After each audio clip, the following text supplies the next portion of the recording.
Épisode de SmackDown ayant lieu à Saint-Louis dans l'état du Missouri, est-ce qu'on vient d'assister à l'explosion de The Bloodline? Salut à tous, c'est Jimbo et aujourd'hui on se retrouve pour les résultats de SmackDown du 28 octobre 2022.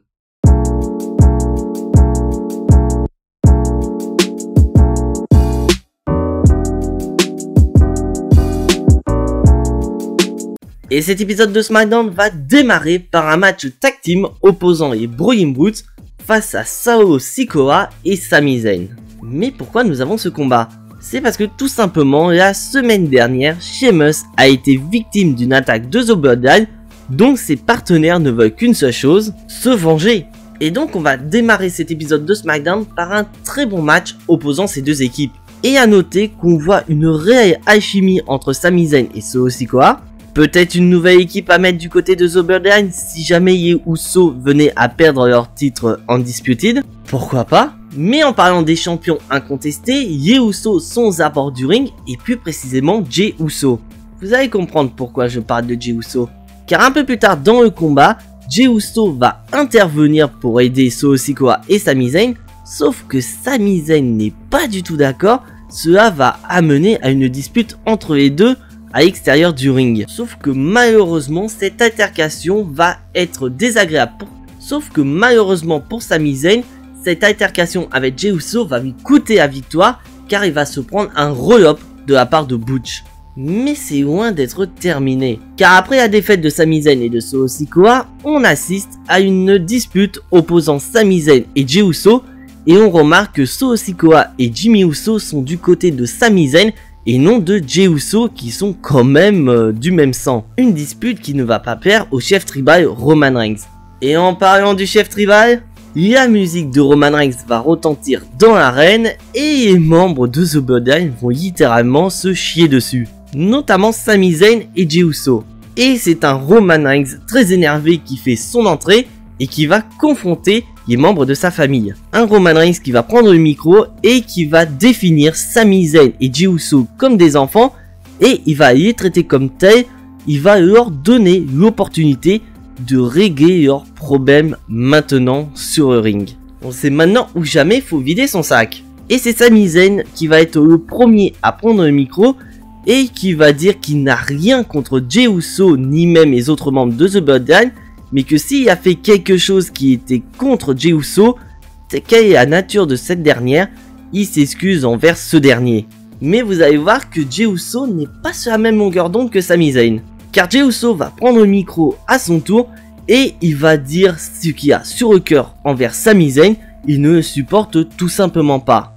Et là on va assister à une séquence de taré littéralement, car Sami Zayn va dire à Jey Uso qu'il veut la paix et que son chef tribal veut la paix. Et là c'est une séquence que j'ai kiffé, donc je vous laisse extrait de la vidéo.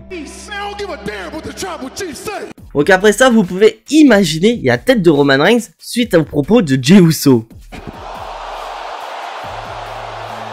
Personnellement quand j'ai vu ça j'ai cru que Roman Reigns allait foutre un gros coup de poing dans la face de son cousin. Mais on peut voir que du côté de Sami Zayn et de Paul Heyman, et bah ils sont restés bouche bée par rapport aux propos de Jey Uso. Et là on peut imaginer que Roman Reigns va virer littéralement Jey Uso de The Bloodline. Sauf qu'il ne va pas le faire, mais il va dire quelque chose d'encore plus gênant pour Jey Uso. Mais dans un premier temps, Sami Zayn va tenter de calmer l'ambiance entre Jey Uso et Roman Reigns en essayant de défendre un maximum Jey Uso. Sauf que Roman Reigns s'en fout littéralement. Et Roman Reigns va poser un ultimatum à Jey Uso si ce dernier continue à ne pas tolérer Sami Zayn. Donc l'ultimatum c'est que si jamais Jey Uso ne supporte pas Sami Zayn, et bah Sami Zayn aura une promotion passant de membre honoraire de The Bloodline à un membre permanent de The Bloodline. Et là on peut voir que Jey Uso n'est pas du tout d'accord avec Roman Reigns. En soi franchement c'est une séquence que j'ai kiffé. Notamment la séquence où Jey Uso dit littéralement qu'il n'en a rien à foutre de ce que pense Roman Reigns. Et donc mes chers amis catch addicts, je vous pose cette question, est-ce qu'on est en train d'assister à l'implosion de The Bloodline? Dites-moi dans les commentaires, je suis très curieux de connaître votre avis. Et surtout n'oublie pas de t'abonner à la chaîne. On enchaîne aussitôt avec un nouveau match tag team qui va opposer le New Day face à Macy et Mansoor. Un match en soi qui est plutôt correct dans l'ensemble, bien que d'un côté je ne voyais pas Mansoor et Massey remporter le combat, parce que très clairement ce match ne sert qu'à une seule chose, c'est de construire le New Day pour le futur.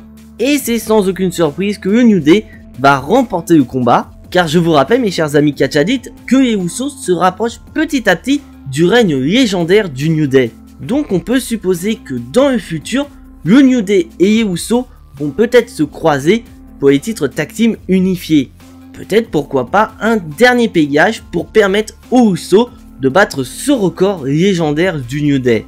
Mais en parlant de match de championnat tag team, c'est vrai j'ai complètement oublié avec ce qui s'est passé avec The Bloodline, car la WWE nous a annoncé un peu plus tard dans la soirée que les Usos défendront leur titre tag team unifié lors de Crown Jewel face à ni plus ni moins que les Brawling Brutes. Un match que j'attendais avec impatience. Parce que oui, avoir une confrontation entre les Usos et les New Day est une garantie d'avoir un très bon match, mais c'est vrai que j'ai envie d'attendre un petit peu plus longtemps pour voir une nouvelle confrontation entre ces deux équipes. Donc comme j'ai dit, pourquoi pas une confrontation dans le futur entre les Usos et le New Day pour permettre aux Usos de battre le record symbolique du New Day. On enchaîne aussitôt par un match de championnat et plus précisément à l'Open Challenge de Ronda Rousey. Car pour ceux qui n'ont pas vu l'épisode de SmackDown de la semaine dernière, lors d'une interview, Ronda Rousey a officialisé l'ouverture des Open Challenge qui allait démarrer lors de cet épisode de SmackDown. Donc la question qu'on pouvait se poser, c'est quelle catcheuse allait répondre à cet Open Challenge? Peut-être Shayna Baszler? Peut-être le retour de Sasha Banks? Il y a eu certes un retour, mais pas celui de Sasha Banks. Car sans aucune surprise, c'est Emma qui fait son retour à la WWE et qui répond à l'Open Challenge de la championne.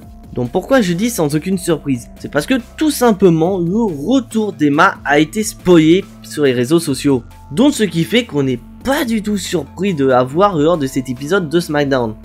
Donc on est parti sur un match de championnat opposant Ronda Rousey à Emma. Et pour être honnête, je trouve que ce match est plutôt moyen dans l'ensemble.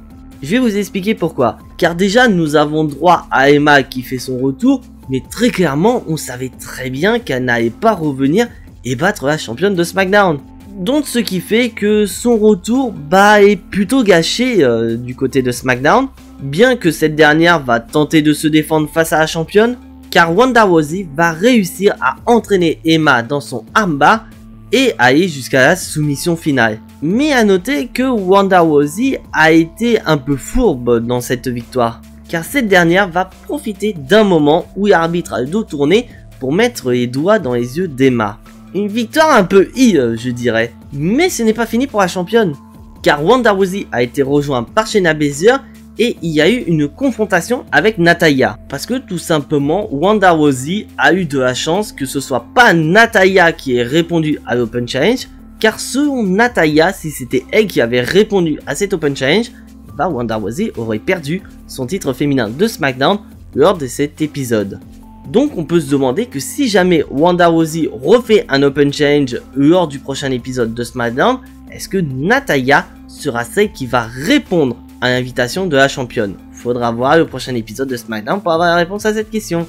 Parce que oui, pour le moment, Ronda Rousey n'a pas de challengeuse pour Crown Jewel. Mais concernant la championne de Raw, un peu plus tard dans la soirée, la WWE nous a annoncé que Bianca Belair défendra son titre féminin de Raw face à ni plus ni moins que Bayley. Mais ce match a une stipulation car il s'agit d'un Last Woman Standing match. Et à titre d'information, il s'agit du deuxième Last Woman Standing match de l'histoire de la WWE.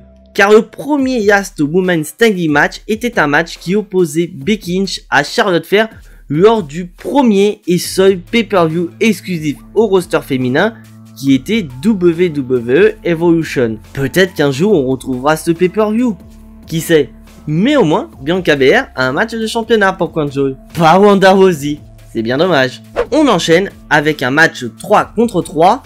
Un match qui va opposer la Legado del Fantasma face à Ichigo. Sauf qu'il y a un problème dans ce combat. Car je vous rappelle que la Legado del Fantasma sont 3 et Ichigo sont que 2. Donc il va y avoir besoin d'un partenaire pour Ichigo. Et ce partenaire n'est ni plus ni moins que Shinsuke Nakamura. Un Shinsuke Nakamura qui fait son retour du côté de SmackDown après un petit passage du côté de NXT pour venir en aide à Ichigo face à la Legado del Fantasma. Et ce match va directement commencer par une bagarre et qui va se terminer par une victoire de Ichigo. Donc maintenant la bagarre est terminée, il est temps quand même de passer au match. Un bon match 3 contre 3 dans l'ensemble, mais il y a quelque chose qui m'a marqué durant ce combat, et cette chose répond en la personne de Top Dollar. Car pour ceux qui ne voient pas, Top Dollar est quand même un catcheur qui a quand même une corpulence assez impressionnante, mais il nous a quand même fait une manœuvre digne d'un luchador. Et bien que la Legado del Fantasma ont fait tout leur possible pour venir à bout de Ichigo et Shinsuke Nakamura, c'est ces derniers qui vont remporter le combat grâce à un Kinshasa de Shinsuke Nakamura. Et c'est là où vient le problème. Car je vous rappelle mes chers amis catch addicts que la Legado del Fantasma vient tout juste de faire ses débuts dans le roster principal. Donc pour moi, une équipe qui fait ses débuts dans le roster principal doit démarrer par une victoire pour pouvoir progresser petit à petit dans le roster. Sauf qu'avec cette défaite, la Legado del Fantasma n'est tout simplement pas respectée. Donc après je peux très bien me tromper, si ça se trouve c'est juste une défaite de passage et que lors des prochains épisodes de SmackDown, la Legado del Fantasma vont remporter tous leurs combats. Parce que très clairement, je veux voir une confrontation dans le futur opposant la Legado del Fantasma face aux Usos pour les titres tag team. On enchaîne avec le main event de la soirée, un match qui va opposer Matt Catmos face à Karrion Kross. Un Karrion Kross qui a fait son retour. Car pour ceux qui ne savent pas, il y a de ça quelques épisodes de SmackDown, Karrion Kross a été victime d'une attaque de Drew McIntyre. Et bien que Karrion Kross fasse son retour, je trouve que ce match est plutôt moyen. Car bien que Matt Catmos essaye de mettre du rythme dans ce match, Karrion Kross est très lent dans ce combat. Mais attendez, il y a pire que ça. Car Karrion Kross va profiter d'une intervention de Scarlett pour remporter le combat face à Matt Catmos. Oui, Karrion Kross a profité d'une intervention de Scarlett pour battre Matt Catmos. Personnellement, je ne vois pas l'intérêt d'une intervention pour remporter un match face à Matt Catmos. Après, c'est pas pour critiquer Matt Catmos, je ne dis pas ça, mais aller intervenir pour venir à bout de quelqu'un qui est beaucoup moins coriace que son adversaire de Konjo qui est Drew McIntyre, il y a quand même un problème dans cette histoire. Et en parlant de Drew McIntyre, Karrion Kross va prendre le micro tout en portant sa prise de soumission à Matt Catmos pour renvoyer un message à Drew McIntyre. Car pour ceux qui ne sont pas au courant, Drew McIntyre fera face à Karrion Kross dans un Steel Cage match. Un match que j'attends en soi parce que je pense qu'on va avoir un combat de brut dans une cage. Et maintenant, il est temps de passer au segment main event de la soirée, une promo de Bray Wyatt. Et très clairement, depuis son retour à la WWE, j'adore l'entrée de Bray Wyatt. Un Bray Wyatt qui se présente sous les traits de Bray Wyatt. Car Bray Wyatt va se présenter lui-même en tant que Bray Wyatt, la personne qui vient sans masque. Il n'y a que lui et les fans présents lors du show. Un Bray Wyatt qui va prendre le micro et qui va dire aux fans présents que ses émotions ne fonctionnent pas comme pour les autres personnes normales. Donc en gros, pour faire court, que si jamais il venait à succomber à une de ses émotions, comme par exemple la colère, il pourrait faire ressurgir un certain démon.